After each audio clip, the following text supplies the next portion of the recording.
Yo, yo, yo. Ladies and gentlemen, welcome back. It's Jenkii.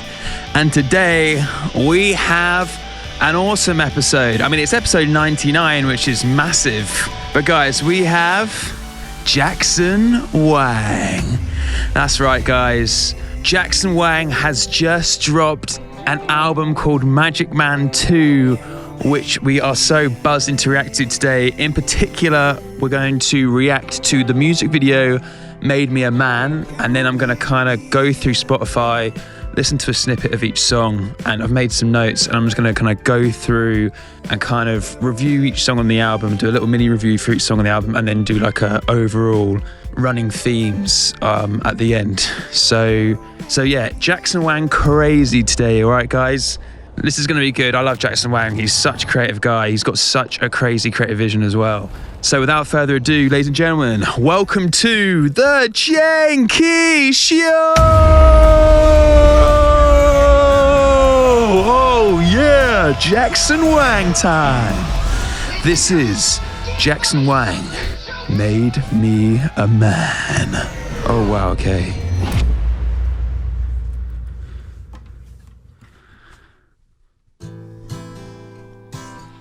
Okay. First time I've heard Jackson Wang in a folk scenario. I learned how to run before I could walk. Tell me about it. They silenced my voice before I could talk. Ooh. Was chasing a highs, but I still missed the mark. Oh, tell me, yeah. You were the light, you were the light when I was lost in the dark. Okay, yeah. I told myself enough isn't love. Tired of living life. Oh, the vocals get me every time, man. Oh.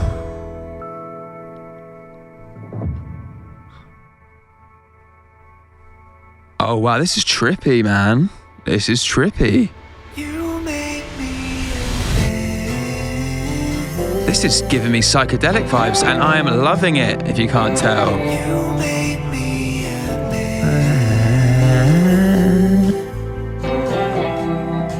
That fuzz. This guy, oh wow. This is making me think Lucy, like Beatles, 60s, Lucy in the Sky of Diamonds, you know what I'm saying?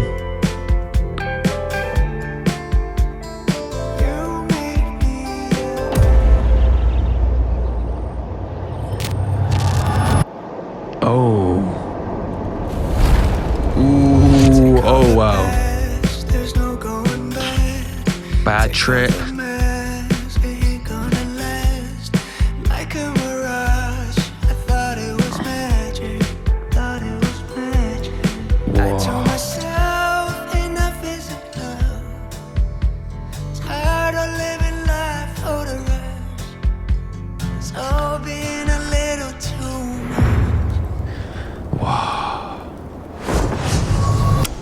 Oh, what's your name? Oh, we're back. This, I don't know if this is what he's getting at, but this is very, very much like a psychedelic trip. How like you start off and it's all colourful, and then you can sometimes go down a little bit and it's like, oh no, what's going on? And it's like you're having a bit of a bad trip, but then provides like an emotional breakdown of your own internal struggles. That's kind of what psychedelics do. They like make you aware of your own internal issues and put them to the forefront so that you can actually like deal with them. And yeah, this is what this is giving me vibes of right now.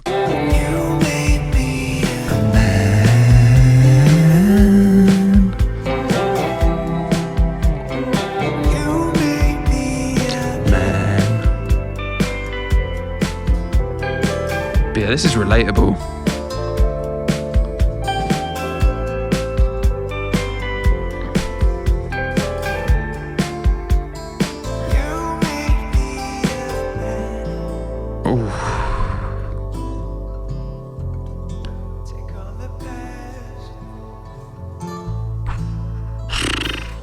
Hey, come on, Jackson.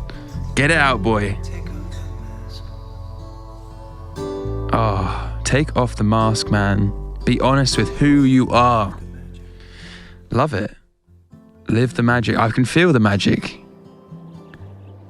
Jackson Wang knows about that spiritual magic. I can tell. I love it. But wow. Makes me want to go to the Peak District and get trippy. Yo, man. Oh. Magic Man 2. Wow. We're about to go on a journey. All right, you guys, are you ready for this? Funnily, that was actually the last one on the album. So, to quickly break this down, oh, yeah, I'm going to give it a 4.5 out of 5, just because I'm so biased to upbeat music. But for a slow one, yeah, like the visuals, absolutely fell in love with. Was very much like a Beatles, Strawberry Fields Forever, like that kind of a vibe. Absolutely loved it. Vocals were smooth, and I liked how it was the first time that I've like heard Jackson on the acoustic guitar. I assume he played the instrument, I don't know, but yeah, and it suited. I mean, his vocals are just so diverse. Like, as we're about to find out going through this album, his vocal really fits with so many different styles of music. It's just a breathy, yeah, really good breathy tone. Which really brings the emotions out. He's got a very emotional voice, which is great. And yeah, the songwriting, relatable, you know, it's all about emotional journeys and emotional growth and spiritual growth, which is what we all need in life, let's be honest. So come on, Jackson, guide us home, baby. Guide us home. And now to get into the Magic Man 2 album, guys, all right? So what I'm going to try and do here is just listen to a little snippet of the song, and then I've got some notes. And we're just going to break each song down bit by bit. Let's go. So this is High Alone. Let's get into the chorus. Oh, yeah. So High Alone for me was, you know, it's the first chapter of this album. And as you can, I don't know if you can maybe see from the visualizer, or if you remembered when we reviewed the video, he's constantly drowning in water. And this song with those deep synths really do for me represent emotions. Like the whole song, the album kicks off with High Alone, which is basically him drowning in his own emotions. And I guess because he was exposed, this is obviously, do you know what, actually before we get any further, let me give a description to you of Magic Man 2. So Magic Man 2 is Jackson's most personal and ambitious body of work to date. It's entirely produced by Jackson and was crafted over a year. After stepping away from the spotlight for the first time in his career, this much-needed break opened unaddressed emotions, resulting in raw, unfiltered chronicles of growth. Told in 4 chapters, the album explores the stages of grief and unveils a darker, more vulnerable side of his alter ego, Magic Man, a struggle that Jackson faces with no one but his internal emotions, the Magic Man. From manic highs, fueled by denial, to the painful reckoning of lost identity, setting boundaries and shedding people-pleasing tendencies, to ultimately finding peace through acceptance, a journey of Jackson's evolution facing reality, society and humanity. A bold evolution of Magic Man. This album sheds the mask to reveal Jackson's most vulnerable and honest self to date. Jackson also wanted to take the opportunity to share with his audience who he truly is, how he truly feels, and what he truly believes on certain topics in life. Love it. And yeah, High Alone, straight away, first stage of grief, overwhelmed in sadness. But what I do love about it was his vocals are really bright and poppy, which is it adds contrast to the song, because you've got a really dark kind of gloomy backing track, but then these really piercing poppy vocals, like, yeah, coming through, and it adds that, just really creates a juxtaposition within the song, and that kind of lightness and darkness coming together, which I can see Jackson's a massive fan of. And yeah, it just gave me a really ethereal vibe. And now it's gone to Not For Me. Let's play a little segment of this.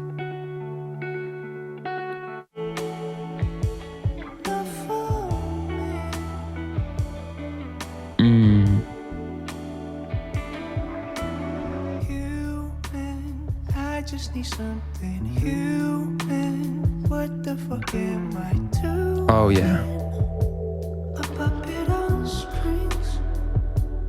I stay running, getting ahead of nothing. Wonder who I'm becoming. Oh, smooth, man. So yeah, Not For Me was for me. It was a switch to a low-key indie rock vibe, which is cool, but it still had the slightly dark and deep and swirly sound, which I think was just really, that's like a really good consistent theme we've kept going through this album. The trippy lyrics and space themes continue as well in the lyrics. And again, it's very sad and reflective, this song. So we're still clearly in the first stage of grief in this part of the album. But the production had a really nice smooth future soul feel and like these jazzy vibes, and the lyrics are really raw, open and honest, which really just added to the kind of emotional depth of the song. And I liked how he's got these like had this rolling water effect that was in the High Alone, that's also in Not For Me. So yeah, we're definitely still in the grieving chapter with Not For Me. So let's see what Access has. Oh, knock knock, who's there? Baby got the iced tea fresh like white tea, fly with no hype beast like me. See me going up when the roof in the Big switch up. Yeah, the lifestyle pricey. My type white toast to the most, yeah. Move it round, bring it closer. Baby, if you want, let me show you. Coming right, I'm your chauffeur. Just give me access. Be no practice. When you back it up and go, be a magic man, you know. Just give me access. Smooth. So yeah, Access switched up the vibe. We went from like a kind of indie rocky pop straight into an alt hip hop kind of a vibe, which shows his diversity in his music taste, which is great from Jackson Wang. But at the same time, the kind of synthy sounds that were kind of featured in the first two tracks are apparent again. So even though the genre is different, the soundscape itself is staying consistent, which obviously is really important for creating a record or an album, because you need that consistency throughout the songs. And I believe that this song, the Access, is kind of like the getting into the second stage of the grief, which is kind of like the denial. So you're a bit less like overwhelmed with sadness and more now like, oh, I don't feel sad. I don't feel anything. Like, I know what I'm doing. I'm you almost like you fill yourself with false confidence and a false sense of self to kind of just protect yourself from the raw and like overwhelming feelings of sadness that you get with grief. And then moving into Buck.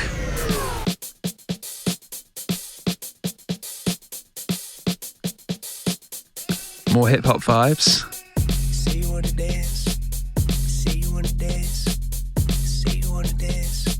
Say you wanna dance. I can show you how to dance. Show you how to dance. Show you how to dance. I can show you how to dance. Ain't no sleep. We on wild. TND. Don't fuck about TMZ. Been living out loud. Give it that buck. Give me that. Okay. 808's fat. Smile when she turn around and bust it. So yeah, for me, this is definitely, again, we're into the second stage of grief now, the second chapter of this album.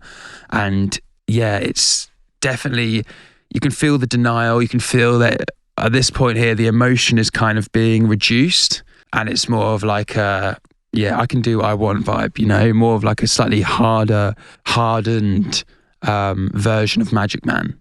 Whereas at the first two songs, it's very much the open, watery, emotional Magic Man, and now we're getting a slightly harder, on the defense Magic Man. And this vibe for me was almost like distracting yourself at a party, and like if you want to avoid feelings of sadness and if you want to be in this denial state, you kind of go out and constantly distract yourself. So you're always at parties talking to people, kind of doing everything apart from being on your own, because the last thing you want to do is process the emotion, right? So yeah, he's really trying to avoid real feelings in the song Buck, is how I interpreted it. And then this is G-Bad.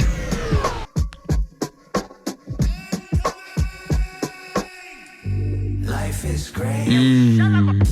Gotta be up sometimes. You only live Once. Just gotta be a dick. Sometimes. Life is great. Just gotta be a dick sometimes. You only live once. Vibes. But gotta be a dick sometimes. For me one for the love, second to the trust. The vocal tone on the rap there is great. Hey, you count them facts, but they don't line up. Tastes like coffee, but without a clean puff. Understand that for love as a favor. So yeah, G-Bad, absolute banger. And I love how it's still got a hip hop vibe, but it's kind of moved to a trip hop vibe.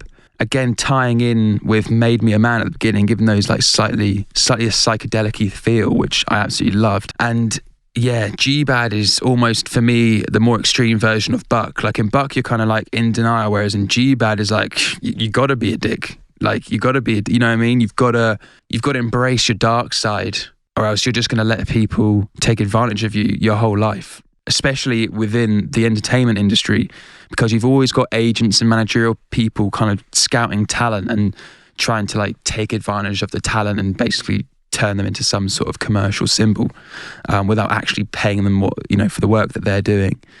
And that's what G-Bad, I feel like, is really getting at. And again, yeah, I just tapped on the vocals. They're really smooth and like, yeah, a great flow. Like, yeah, really like the flow on this one. Gotta be great, gotta be a dick sometimes. And yeah, I feel like the mix of light and dark in the production, in terms of like how it feels a bit trippy, but then you've got Jackson Wang's kind of like bright vocal in there. It really like personifies the mix of light and dark you have to have within your own personality in order to protect yourself. And so Jackson Wang, obviously, he's been through one album, or Magic Man. He went through one round of Magic Man, and he's learned so much from that. And then he's had to like process that. And he's processing now, like, you've got to be a dick sometimes, or else you will be taken advantage of. And then we've got Hate to Love.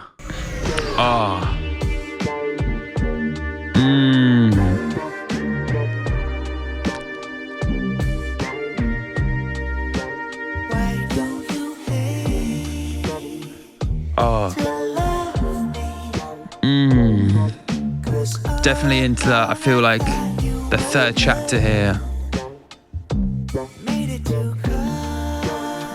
more into, yeah, the synth wavy, funky.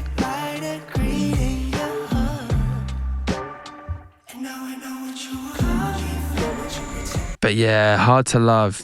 Again, I feel like now at this point, we're in the third chapter of the album. We're in the kind of disorganized stage of grief where you feel like you want to move on, and you feel like you want to maybe move on to another relationship, or kind of just get over the grief of whatever the grief is, but you're not quite ready yet. And so you're wanting to kind of just be done with it, but you're not quite there, and you've got to just be with yourself a little bit longer and process those emotions a little bit further. Because yeah, I feel like Hate to Love is like, he wants to love, but he's just not ready yet. Like, he wants to open himself up again and to let people into his life and to open his heart, but he's still afraid, essentially. And he's just not ready, because every time he tries to do it, something happens and he has a reaction, and it ends up becoming negative because he just isn't ready to take those steps yet. So yeah, definitely into the third stage of grief here with Hate to Love. But I love how the vocals are consistent and airy throughout this, including this song. And yeah, the lyrics suggest that love, the lyrics for me suggest that love brings the best and the worst out of us. Because when you're loving someone and it's going well, you feel like you're the best person in the world. But when you're in love with someone and it's not going well, it makes you so angry and so upset, and it just brings you down to a level of person that you just don't want to be, because you're letting your emotions get the better of you, which obviously the key to life is to not do that, which is really hard, because then you feel like, oh, you're just a robot. But it's like, you don't have to not have emotion. That's not the point. The point isn't to not have emotion. The point is to acknowledge your emotion and to let it kind of flow through you without causing you to change your behavior or your output to everyone else in any way, shape or form. And yeah, I feel like with Hate to Love as well, a theme in this song for me was kind of the struggles of love, in the sense that, who do you put first? Because when you're in a relationship, you want to put them first, but if you putting them first makes you unhappy, then you have to put yourself first. But if putting yourself first makes them unhappy, do you know what I mean? You end up realizing that just because two people are in love doesn't mean you're meant to be together. Sometimes the personality traits or the situation just isn't right. And I feel like Hate to Love really personified that for me. And then we have One Time. In this dark world we live in, is there still love? Should I still believe in trust? When the people I love and the moment we experienced were all lies. I found out I was never found. Very dreamy. It's hard to believe the moments we spent were fake. But yeah, I feel like the consistent, really wet, verby tails and all the instruments and all this like verb is really good because it keeps you in this dream space throughout the whole album. Like, for me, it constantly feels like you're either in a dream or you're in someone who's perhaps taking drugs to mask pain, and that's why everything's all blurry and washed out because you're just trying to numb yourself. Do you know what I mean? So, and when you're numb, everything kind of gets a bit like blurry and wavy and edgy. So yeah, and One Time also, to me, highlighted the dark aspects of love and how when love isn't working for you, you really have to let it go. Because if you hold on to love, or if you grasp love, or if you chase love, often you push love away. And that's really difficult and really hard to comprehend when you're younger, because you think like, if you want it, go and get it or grab it and ask for it. And obviously if you don't ask, you don't get. But actually true love or unconditional love is often acquired by letting go and saying, I let go of love and I have no need for love in my life. And then when you ironically do that, love comes to you. So it's really bizarre. It's a very spiritual thing. Yeah, this album's getting spiritual. I'm feeling spiritual off this album anyway. So yeah, a lot of learns in this. There's actually a lot of emotional wisdom in this album, or at least I'm perceiving it anyway. So yeah, learning how to kind of receive love for me is what One Time was about, or learning that you got to let it go to receive it. And then we have Every Time.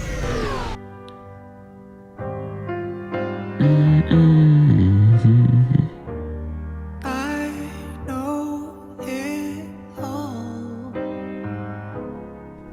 but I don't know me.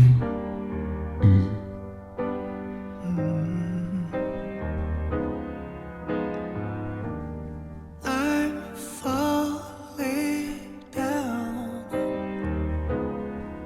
Stir to catch me. Oh. Catch me.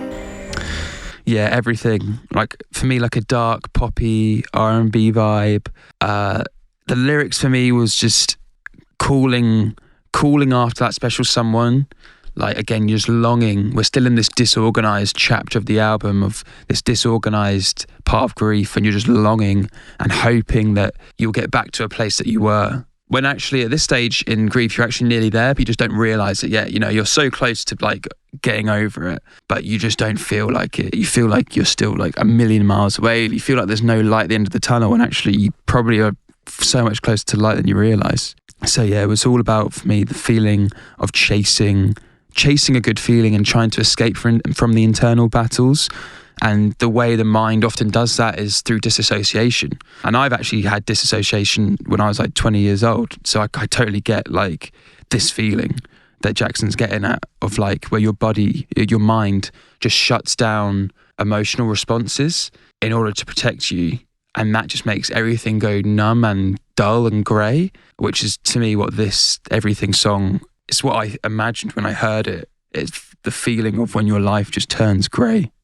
And then we have Dear, which I think is the final chapter. For me, this is where the final chapter starts of Magic Man, chapter 4. Kind of the organisation / healing part of grief.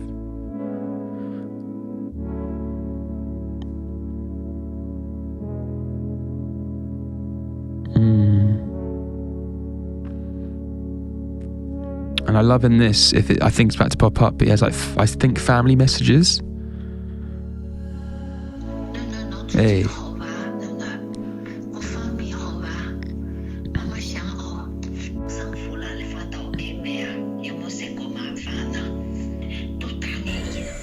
So yeah, I really like that kind of synthy mellotron, I think the instrument might be called. And the use of family messages for me was a message that basically says that in some ways he almost regretted joining the entertainment industry because it meant he had to leave home.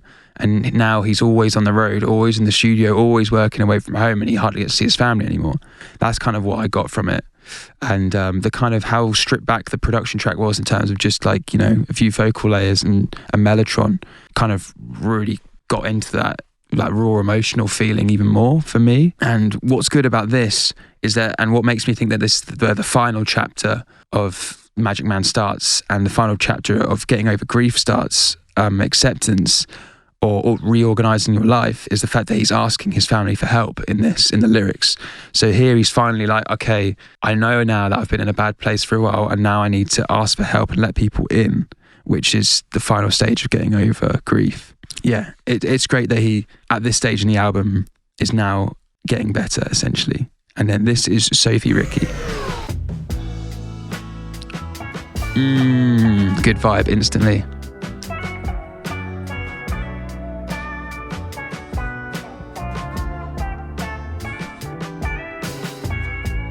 How do I feel these shoes?